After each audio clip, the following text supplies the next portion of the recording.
民国最有名的四大家族真的富可敌国吗？民国四大家族的说法，最早是在1920年中国共产党领导瞿秋白提出，当时并未流传。直到国共内战时，中共陈伯达在《中国四大家族》一书，透过媒体与书籍的传播，才为世人所知。究竟四大家族又有哪些人？真的如传言般的富可敌国吗？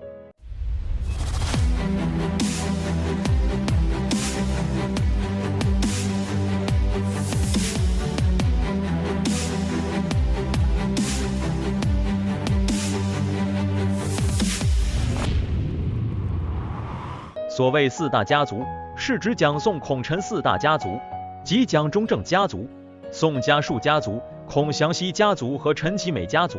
成员有多人担任中华民国政府或中国国民党的重要职位。我们来说说四大家族的主要成员。首先是蒋家，代表人物是蒋中正，原名蒋介石，担任中华民国总统、国民政府军事委员会委员长、四大银行联合办事总处及四联总处主席。蒋家在20世纪前半集中国党、政、军大权于一身，主导中国的政治和经济。当1949年国民党撤退到台湾后，继续在台湾担任总统，直到1975年逝世。蒋家第二代蒋中正长子蒋经国，曾留学苏联与工作12年，在苏联与其妻蒋方良相识与结婚生子，后来被蒋介石选定为接班人，经历国防部长与行政院院长职务。在蒋中正逝世后，继任总统，直到1988年逝世。蒋纬国是蒋中正养子。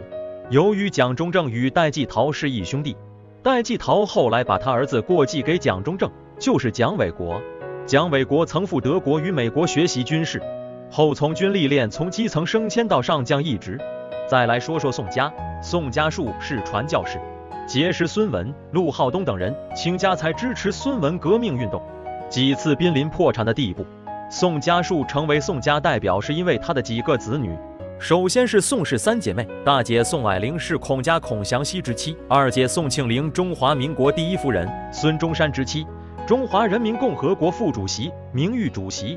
中苏友好协会中方会长。小妹宋美龄中华民国第一夫人蒋中正之妻。宋子文是宋美龄的哥哥，是轮船招商局、永兴实业股份有限公司、扬子电气公司、淮南路矿公司、汉口济济水电公司、中国汽车制造公司控制人。孔家，孔祥熙早期办教育时同时营商，1912年获得英国壳牌公司在山西的独家代理权，经营煤油买卖。当时山西居民多用灯油照明，孔为使煤油打入市场，打出买煤油送煤油灯的优惠，当地民众争相抢购，由此获利甚丰。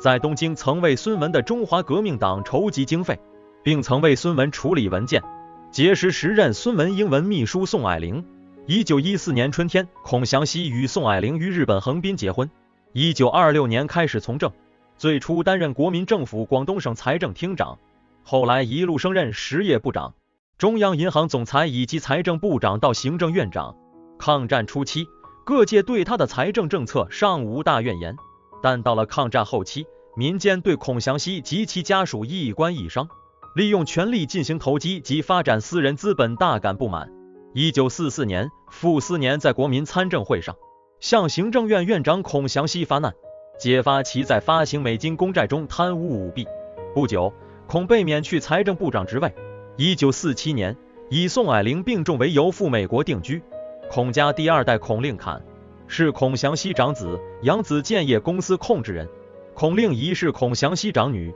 孔令俊是孔祥熙次女，又名孔令伟，恒益生公司控制人。陈家陈其美，辛亥革命初期与黄兴同为孙文的左右股肱，与蒋介石关系密切，为蒋介石结义之兄。1916年遭暗杀身亡，学界认为应该是袁世凯指使。陈其美有两侄，陈果夫及陈立夫，二人由陈其美引介于蒋介石，与蒋介石关系密切。后来兄弟聚成为中国国民党大员，主管党务及 CC 系。陈基才，陈其美弟弟，最初从军，退出军界后，转而投入实业界、政界，是太平兴业公司控制人。讲完民国四大家族主要有哪些人以及背景与经历。不过究竟这四大家族是否富可敌国呢？中国四大家族》一书，作者陈伯达指出，四大家族控制了中华民国全部中央企业、四大银行和大部分金融业、工业、农业、交通运输业。但中华人民共和国官方的人民出版社前副社长曾彦修认为，以现在观点看，陈伯达这本书更接近是政治宣传文宣，而不是严谨的学术著作，参考价值不高。美国史丹佛大学胡佛研究所研究员郭代军认为，陈伯达既不是历史学家，也不是学者，他的创作基本上是宣传品。其著作《四大家族》里头有许多谬误，如陈果夫、陈立夫管党务但以清廉出名，蒋中正、蒋经国也非常清廉，而孔宋家族原本就是巨富。孔祥熙、宋家树还曾是孙中山革命时期的金主。宋子文的总财产约700-800万美元，至今没有查到贪污的具体市政。美国底特律大学教授戴洪超研究，日本当局却曾在战时制造过国民政府高层财富的谣言，其中最著名一例，即通过散布所谓国府政要在外国银行的存款，宣传宋子文是1940年代的世界首富。美国联邦调查局因此秘密调查了宋在美国花旗银行与大通银行的存款。据1983年解密的美国调查局文件证明，这一消息是来自日本的战时谣言。考虑到日军登部队本身即负有对华宣传战的任务，所谓登集团所做的中国党政要员的财产统计，其真实性是极为可疑的。名列四大家族的陈立夫，在民国政府撤退来台后，远离政治，移居到美国，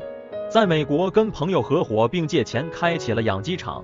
并制作一些食品供应当地中国城的商家。以上是历史骇客提供给您本次最真实的民国四大家族是否富可敌国解密。喜欢的话请订阅频道并开启小铃铛，感谢您的收看，我们下回再见。